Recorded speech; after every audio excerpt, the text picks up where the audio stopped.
In the 19th century, this one single idea grabbed hold of Europe and completely remade the continent. I mean, it built brand new empires, and it tore ancient ones to shreds. And, in the end, it paved the way for a war that would devastate the entire globe.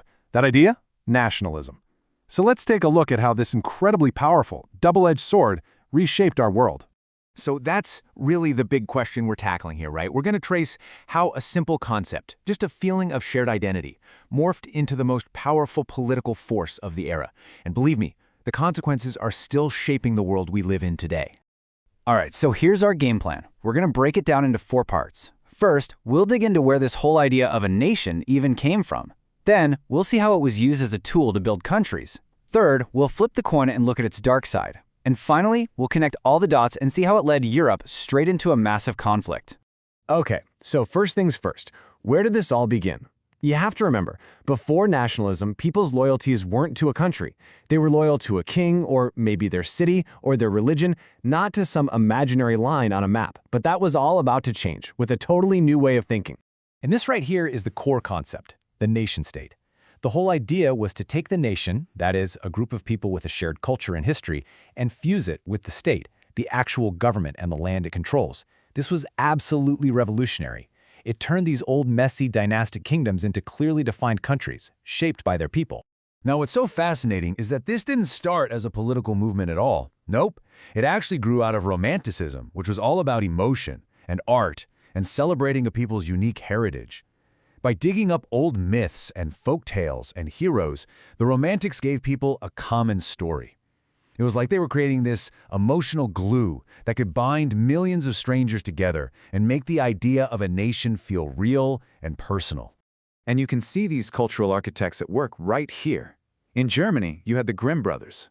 Now, they weren't just collecting fairy tales for kids, they were collecting the German soul, making people feel fundamentally German. Then philosophers like Fichte came along and gave it a fancy name, the Volksgeist, or national spirit. And over in France, writers like Victor Hugo were creating these epic stories that gave everyone a shared narrative. Okay, so we've got this cultural energy bubbling up from the people. Now, let's see what happens when it gets turned into a political weapon. This is the moment when shrewd leaders realize they can grab this new energy and use it to build up some serious power. And this is the crucial pivot. What started out as this liberal, almost revolutionary idea gets co-opted. It gets hijacked by a new breed of conservative leaders. They looked at nationalism and didn't see a threat. They saw the ultimate tool for making their state stronger and getting everyone in line.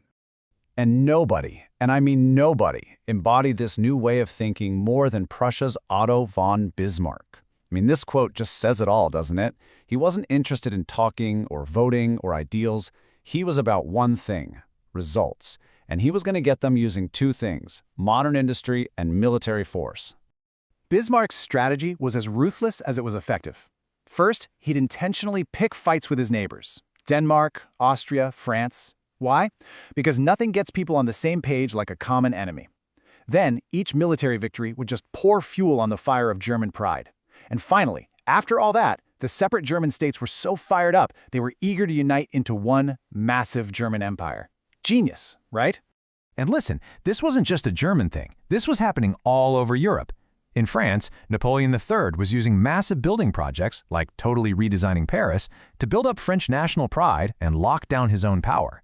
And in Italy, you had this mix of the romantic dreamer Mazzini and the hardcore politician Cavour, who together used a similar cocktail of pride and power to finally create a unified Italy. But here's the thing. For every nation that nationalism built up, it threatened to tear another one down. So now we have to flip that sword over and look at its destructive edge, the side that shattered old empires and turned neighbors into bitter enemies. And this right here shows the really dangerous evolution that took place. That early focus on shared culture, well, it started to morph into something way more sinister, racial nationalism. Suddenly, the goal wasn't just to bring your people together, it was to define your people against others, and, all too often, as being superior to those racially different from you. So what happens when you drop this toxic idea into a giant, multi-ethnic empire? Well, just look at Austria-Hungary. The ruling Germans and Hungarians were actually minorities in their own empire. For the majority, the Czechs, the Poles, the Slavs, nationalism wasn't about unity. It was a wake-up call to break away. You can see how this would make an empire incredibly fragile. And then you throw even more fuel on the fire with movements like Pan-Slavism. The whole point was to unite all the Slavic peoples into one group. And with Big Brother Russia cheering them on, this movement became a direct threat to both the Austrian and Ottoman empires. It basically turned areas like the Balkans into a powder keg of ethnic tension. But this ugly side of nationalism also turned inward, targeting minorities inside established countries. The Dreyfus Affair in France is a perfect, chilling example. Here you have a Jewish army captain, Alfred Dreyfus, framed for treason. The case literally tore France in two, and it exposed this deep, dark vein of anti-Semitism, proving that even in a so-called modern nation, nationalism could be used as a weapon against your own people. And for one observer, a journalist named Theodor Herzl, watching this whole ugly affair unfold, led him to a world-changing conclusion in the year 1895. Herzl looked at the Dreyfus case and realized that because of this baked-in anti-Semitism, Jewish people would never truly be safe in Europe. So what was the answer? He decided the only solution was their own brand of nationalism, Zionism. The idea was to create their own nation-state, where they could finally be secure. And this is a stunning paradox, right? The very idea being used to exclude people was now seen as the only path to survival for them. So this brings us to our final stop.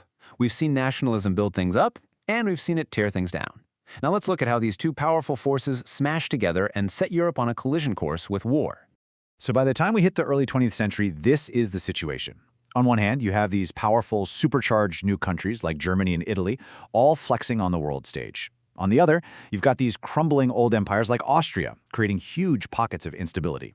It all added up to this intense, toxic brew of competition and rivalry that completely shattered the old stable order of Europe. The entire continent had basically become a powder keg. Every nation was pumped up on its own sense of destiny and superiority, all scrambling for more power, more land, more influence. The whole thing was just waiting for a single spark to set it all off. And of course, that spark came in 1914. So we're left with this massive question. The very force that created so many of the countries we know today, the idea that gave millions a sense of belonging, was the exact same force that led to one of the most brutal wars in history. Its real power and its danger was that it could be two things at once, a feeling that came from the people and a weapon wielded by the state. Nationalism built our world, no doubt about it, but it demanded a horrific price in blood and iron.